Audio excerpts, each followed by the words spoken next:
murakoze cyane. Avuga amagambo atari menshi kubera ko izuba ryabaye ryinshi, ariko ntabwo ari uko ntayafite, ni menshi. N'intumbwe yavuga n'igihe amaca yabona, ariko ndumva ngerageza kuvuga ibintu bike kuko abanyamurenge baravuze ngo azarekwa ntazashira. Ndashima Imana ko jewe ubwanje nimenye, ntabwo nari niyizi, nari niyizi uko ntari, ariko iki kibazo gitangiye kikaramza inshuro, kigafata intera cyafashe kikageza ku mwisho wacyo ari inju gihagazemo, nacifashemo uko ntabitekerezaga. Ndagira ngo babwire incamake y'uko byagenze. Ibirambuye perezida w'umuryango araza kubibagezaho ayibabwire, kuko ibintu byagiye bivugwa ugutandukanye, ariko ukuri kw'ibintu ni jewe ubizi neza. Musirimu ndamuzi avuka,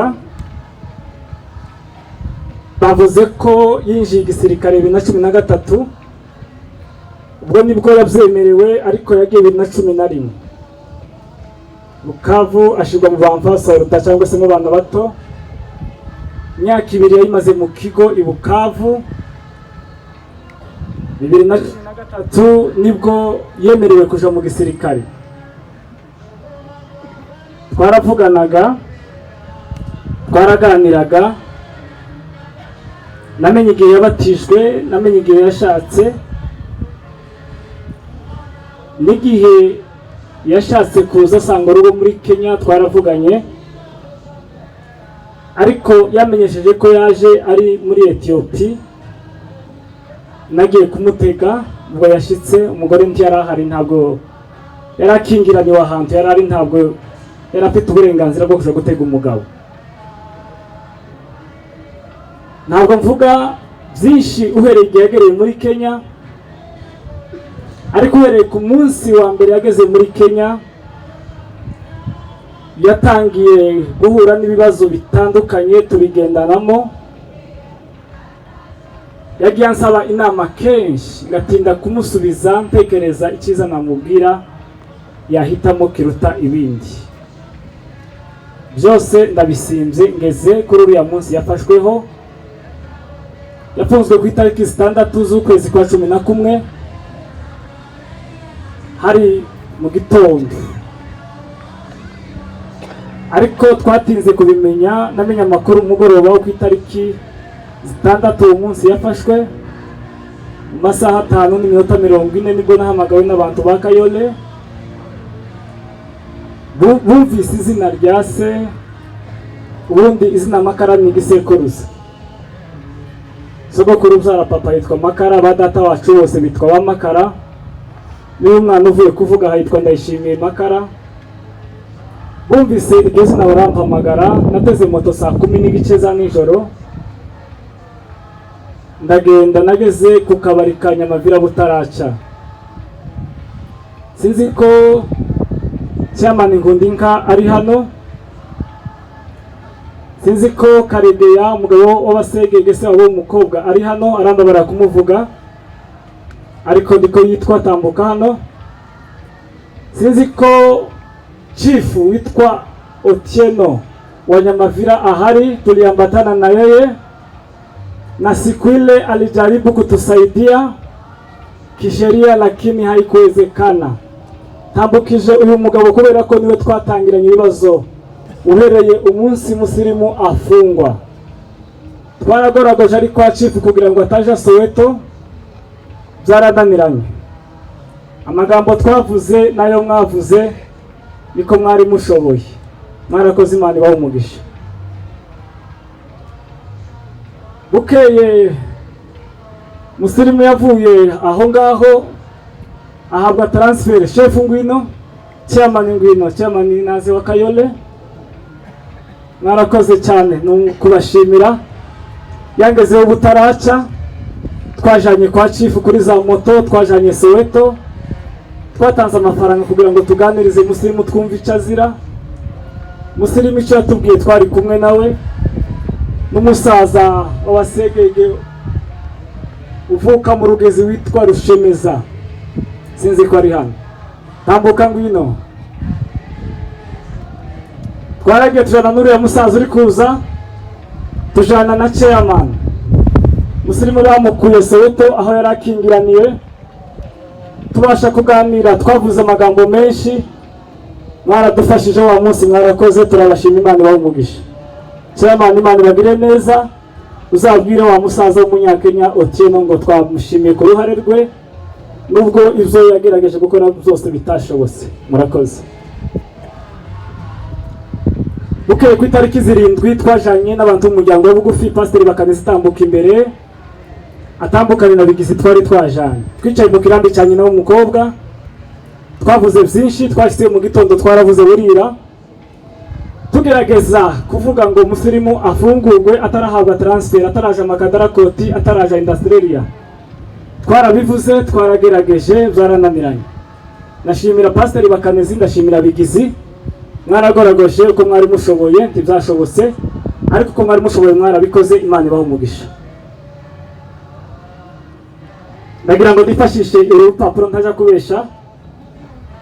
Nanone habaye ku itariki 12 z'uko kwezi kwa11 hasabwe amafaranga ikiguzi kugira ngo Musilimu afungurwe. Twirengagije ibyo twari tuzi, amafaranga Perezida Mukiza yarayambaye, ndagenda ndayajana, nageze kwa Musilimu, ariko ayari yasabwe yose ataburaho n'igiceri, narayajanye, byarananiranye. Ndongera kandi ku mugoroba ndataha, ndi kuvuga mu ncamake. Ku itariki 16 z'uko kwezi, umuryango w'abongera ku rwego rwa Kenya uhe n'umuryango w'Abasegege ku rwego rwa Kenya bahuriye na komati, bagerageza kugira ngo baganire imiryango y'ubugufi byari bizananiranye. Abagabo baraganiriye, Abasegege, Perezida Bisetsa ari hariya yagiye kubwira Abasegege, baraganiriye, tuza gusubira guhura nabo kandi ku itariki 8 y'ukwezi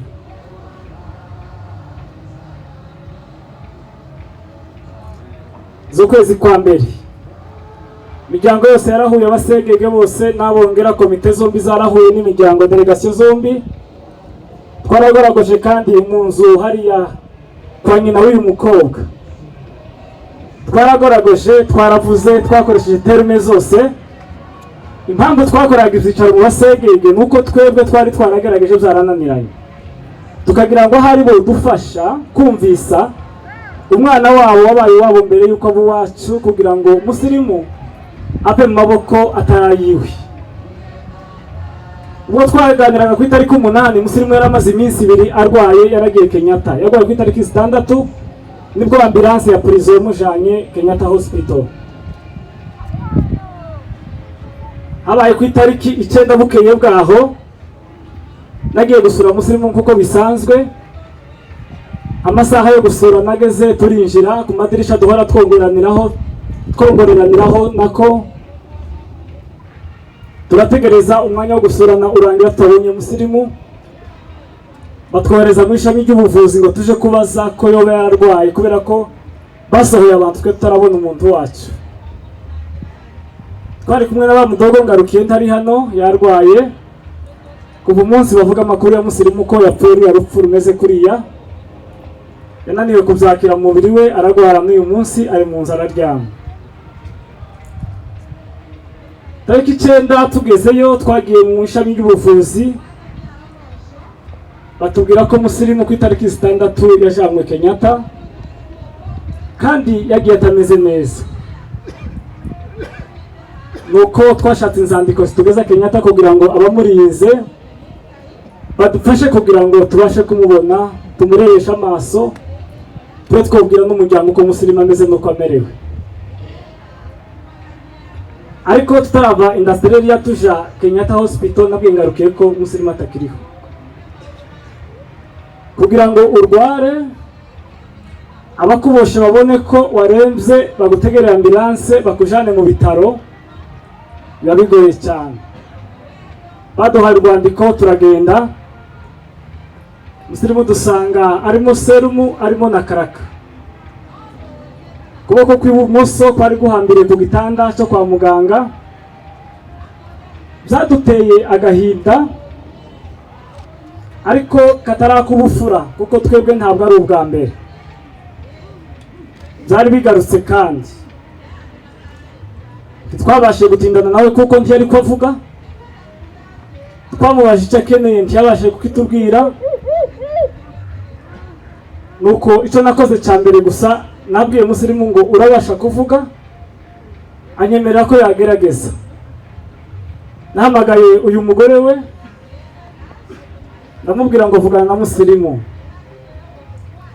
Ikibazo yabajije umugore we n'icyo umugore yamusubije, yahise ambwira ngo kupa telefone kuko ntabwo byari ijambo ryiza. Twaratashe uwo mugoroba, duhamagara imiryango yose tubabwira ko musirimu yarwaye kandi arembye. Ntaragera kure kugira ngo ntaza kwibagirwa, ndifuza ko Perezida Mukiza atambuka hano kugira ngo mvuge iri jambo aho ngeze. Perezida wacu ari hano. Perezida, turagushimiye.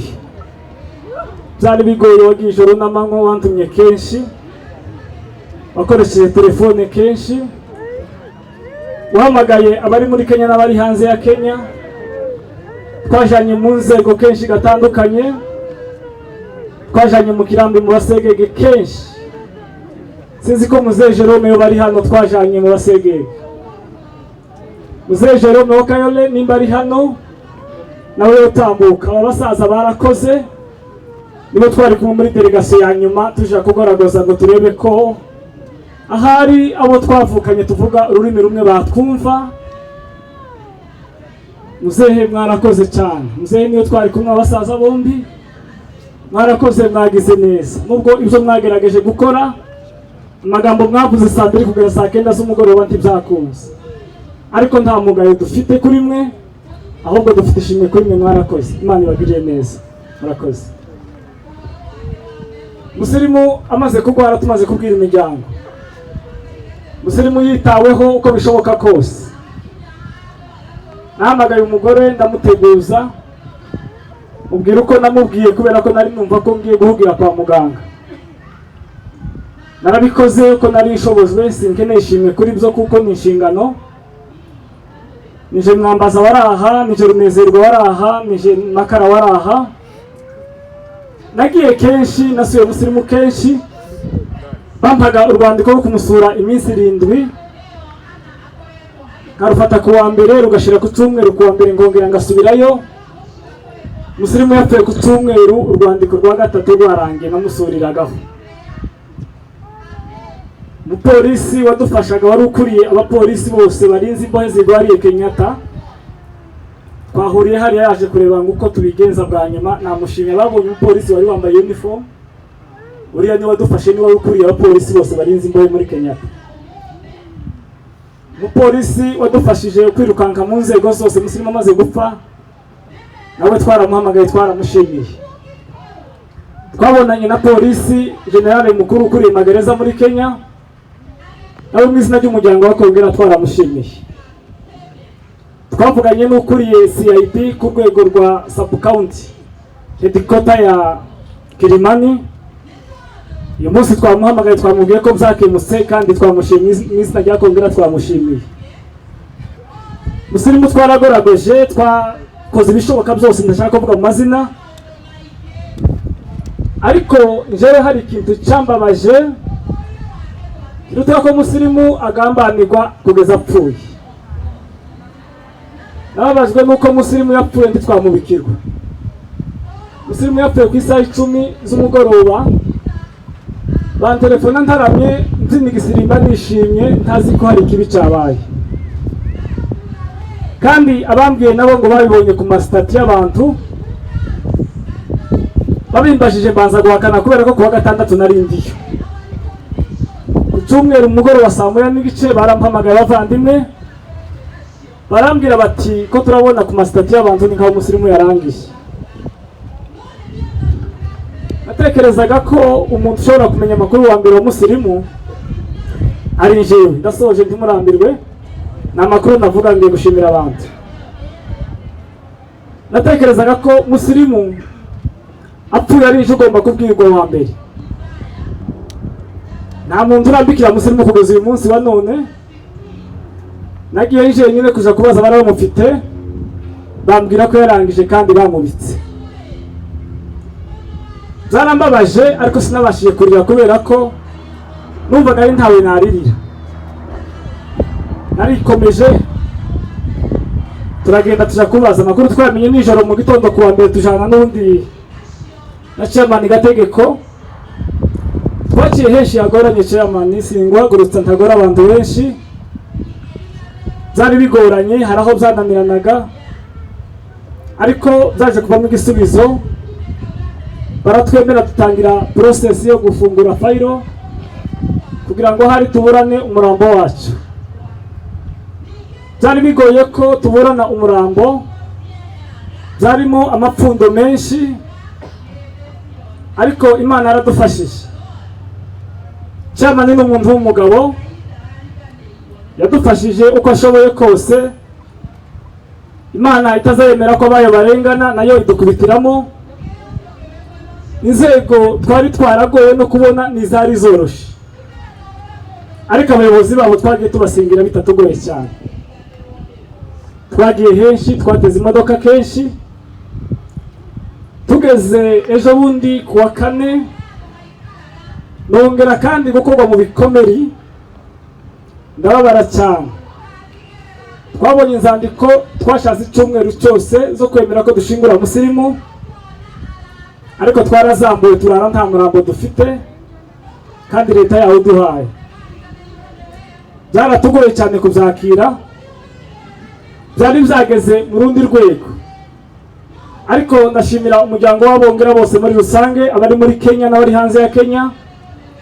Ndashimira abaturage ba Gidurayi bose badutabaye, abagiye inama y'icyo twakora tumaze kwamburwa umurambo kugira ngo twitware neza kugeza kuri uyu munota. Uriya mwana w'umukobwa mubona hariya twashatse,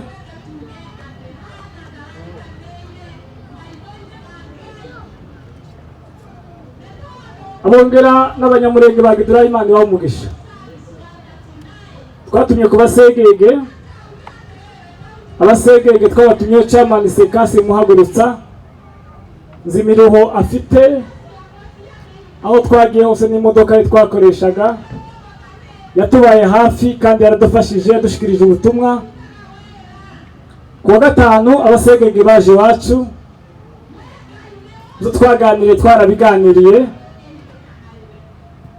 Tumaze kuganira nabo, Perezida Mukiza araza kuvuga ikiganiro bagiranye kuko barabongera baganiraga n'abasegege. Haza kuvamo igisubizo yuko tugomba gukomeza gutegura gahunda zacu kugira ngo tuzashingure umuvandimwe mu cyubahiro atugomba. Ndashima Imana uyu munsi rero ko mpagaze hejuru y'umurambo wa musirimu twawusindiye.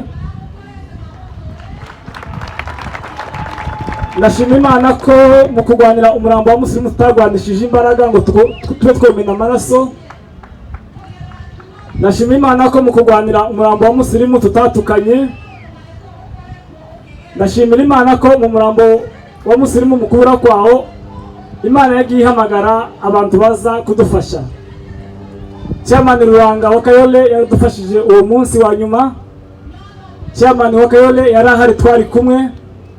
Chairman Seka twari kumwe, Chairman Patrick Omwiki twari kumwe, Chairman Gategeko twari kumwe, abachairman barenga 5 twari kumwe. Bose badufasha kugira ngo tubone umurambo, kugira ngo hari umubabaro utiyongera ko twari dufite. Bachairman mwese niba muri hano ndabashimiye, simbahagurutsa. Kandi niba mutari hano muraza kubikurikirana, ndabashimiye mwese amagambo mwavuze. Nukuri byageze aho mbona ko abachairman ubwabo bagiye gushwana, nuko ari ibintu bari bumvise bwa mbere bakagira ngo ni igitangaza. Ariko je n'indirimbo nari maze kumenyera, niyo mpamvu nari naragimbye ntakirakara. Ndashima Imana ko reaction zose nakoze hatarimo ikintu cyo gutunganya intoki cyangwa kugira ngo ngire uwo mvuga nabi turi kumwe turebana. Imana ishimwe. Musirimu rero yari muri muna wanje, data n'imfura kwa Makara, Isaka umuherezi kwa Makara. N'ubundi Imana aradufashije iwacu, tufite ubumwe butajegajega. Data wacu sa musirimu runezerwa, barashe mukaka uko tutatubwirwa amateka. Muri Murere mukaka muhetse ari incuke, data yaramuhunganye kugeza amushingiye nka murumuna we afatikanije n'abandi barumuna be. Yatubereye data wacu, yatubereye mukuru wacu. Ndashima Imana ko data wacu atari nahabaye. Imana ishimwe.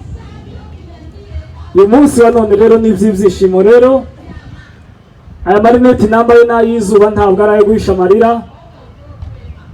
Abantu mwe mwese muganditse aha ntabwo narira, ndi kubona mwicaye kugira ngo dushingure musirimu. Byari bigeze mu rwego leta ishobora kumushingura kandi bigayitse, ariko ndashima Imana ko abanyamurenge bangana gutya mwese mwicaye aha kugira ngo dushingure musirimu mu cyubahiro. Imana ibahe umugisha mwese. Ijambo rya nyuma nsorezaho, musirimu yapfuye ari umugabo. Musirimu yapfuye ari umugabo pe. Karegeya Bishop yigeze kwigisha mu rusengero, aravuga ngo abasore bagishaka vuba ngo nugera ku musore, ku musaza ngo wabyaye akabana n'umudamu we ngo bagaca, nguze umuramutse washize ukuboko hejuru y'ukundi kubw'icubahiro cyiwe, kuko ngo baranyuze mu bintu byinshi. Musirimu yanyuze mu bintu bikomeye cyane, twaganiriye kenshi, ariko nkabona ari umuntu w'umugabo, umuntu muzima, n'umuntu wumva inama. Ntabwo twigeze dupfa na musirimu ko namugiriye inama ngo akore ibinyuranye n'ibyo twaganiriye, kuko akenshi izo nashaka kumubwira nasangaga nawe ari byo yatekereje. Ariko ndashima Imana ko musirimu apfuye ari umuntu w'umugabo.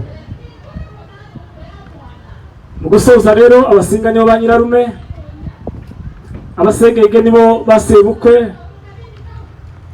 Muhumurike mwebwe mwese, ibyabaye nta nama y'umuryango yabaye, nta cyicaro cyabayeho cy'abasegege, cyabaye kugira ngo musirimu afungwe, ariyo ntandaro yamwishe. Ndabizi ko nta musegege waje hano yikandagira, kubera ko kuwa gatanu twarabiganiriye, kandi ibyo twaganiriye abatari bahari mwarababwiye, kimwe nuko natwe twabwiye abatari muri rwa rusengero twari twicayemo. Nyuma y'iri ngiri mvuze, ndatekereza ko uwaza kuvuga ibinyuranye n'ibyo aba atubeshyeye. Twafatikanije twese kuza gushingura umuvandimwe. Mwihangane ko mwapfushije umukwe, abasinga bihangane ko bapfushije umwishwa. Nshuti za musirimu babanye mu gisirikare bari hano benshi, mwihangane simbahagurutsa, ariko mukomere cyane. Abo basenganye igihe kirekire mwihangane kandi mukomere cyane. Sinshobora gushimira inshuti ze zose, kuko hari izo narinzi n'izo ntarinzi. Musirimu arwariye Kenyatta najanye amatsinda menshi. Ibyo murumuna wacu Reverend Ndenge yavuze, nije bahamagaye mu matsinda, nahamagaye kugira ngo baje kureba musirimu urwaye nk'umukristo wawe. Nahamagaye inzego zose musirimu ashamikiyeho, nahamagaye abo babanaga mu cyumba bamugezeho, nahamagaye abo babatizanijwe Kinshasa bamugezeho, nahamagaye abo narizi inshuti ze ku munota wa nyuma kugeza afunzwe, nahamagaye abavandimwe biwe, abantu bose bishoboka ko bamusuye. Hari ababyifuje ntibakunda, urwandiko rwari rw'umuntu umwe umusura, hari uko twabikoraga tukinginga hakinjira abantu babiri. Abantu babyifuje badutelefone ko bakeneye gusura musirimu, sinje wanze kandi si musirimu utarukeneye ko musura, ahubwo nuko amategeko atabyemeraga. Musirimu yari arwaye afunzwe, mwe mukwifuza kumusura nk'umurwayi, ariko kubera ko yari aboshwe ntibikunde, ntibyorohe nk'uko mwabyifuzaga. ba nyirarume ntibageze Kenyatta, ariko yapfuye dufite rendez-vous ko n'ubundi tuzagerageza bakamusura. Tungisabira imbabazi ntibyakunze, kandi yapfuye tutazi ko ari uriya munsi apfa, niyo mpamvu twari twaba rendez-vous ya nyuma y'uriya munsi ko muzamusura. Rero mu gusoza imiryango iri hano, bavandimwe, nshuti, namwe mwese mwatabaye kugira ngo mudufate ku mugongo uyu munsi wa none.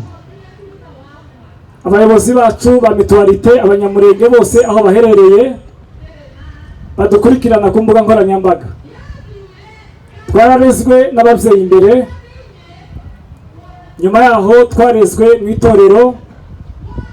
Byo tuvuga ari byo mwumva, byo tuvuga ari byo mubwira batari hano. Abazakurikirana imbuga nkoranyambaga muza isakaze, muvuge amakuru meza ko Musirimu yapfuye urupfu rwiza, kuko gutinda kwa Musirimu ubuzima yari arimo byari kutubabaza cyane.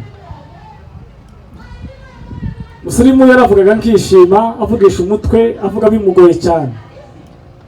Kumva nifuza ko yava mu isi kugira ngo aruhuke. Imana yagize neza rero kumuruhura adatinze mu mubabaro, nayishima cyane.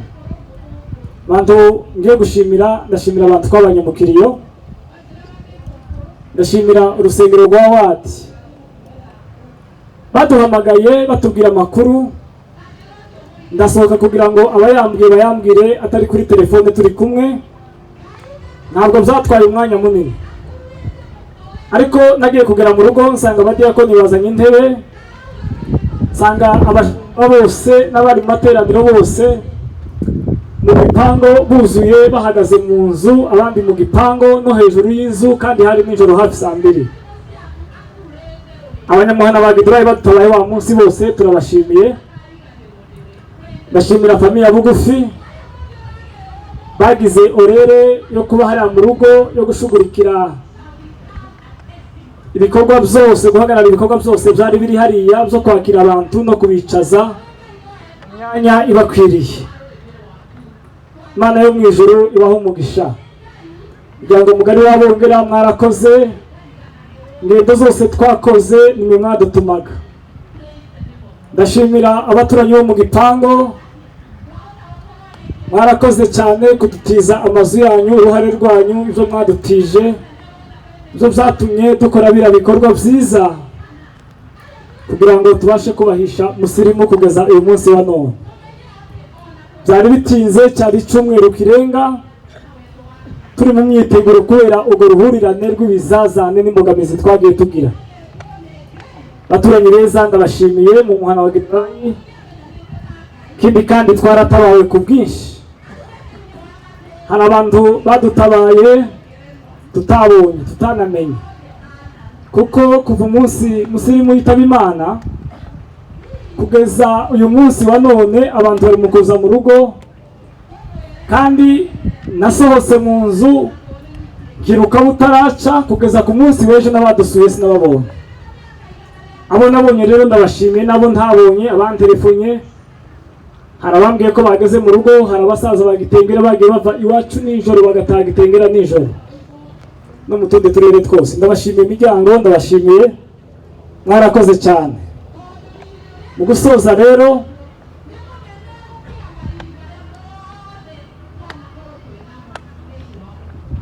ndagira ngo babwire iri jambo rimwe ngiye gusorezaho. Twavuganye n'ababyeyi nijoro ku masaha 8 ya nijoro, barabaye cyane kumvira inkuru kure, ntabwo ariko kwibera aho ibintu byabereye. Barahumuritse, natwe turahumuritse. Twari dufite impungenge zabo zo kumva inkuru nkizi, kuko bumvise ibirenze ibyo mbabwiye. Nirirwaga iyo niriwe ku mugoroba bakambaza uko bimeze, byaba byananiranye nkababwira ngo byananiranye, bagacika intege badafite icyizere cy'ibizakurikira ejo. Ariko twagiye tubaha update za buri munsi kugeza tubabwiye ko byabaye ngombwa ko uyu munsi ubaho. Turashima rero ko Imana yahumurije ababyeyi ntiyagira ikindi kintu kiba. Ndashima umuryango wabongera ko ari abantu babasaje cyane, byari bibabaje byari ibintu abantu batarebye neza bari kwitwaramo nabi. Famiye nziza niratanda bashimira, mwitwaye neza, mwatugira inama nziza, none tubisoje neza.